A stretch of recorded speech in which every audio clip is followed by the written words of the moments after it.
Paru-parong bukid nalilipad-lipad sa gitna ng daan.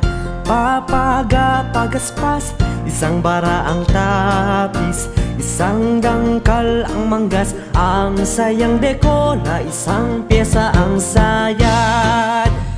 May paineta pa siya, may suklay pa man din, nagos de ojetes ang palalabasin. Haharap sa altar at mananalamin, at sa kalalakad ng pakendeng-kendeng. May paineta pa siya, may suklay pa man din, nagos de ojetes ang palalabasin. Haharap sa altar at mananalamin, at sa kalalakad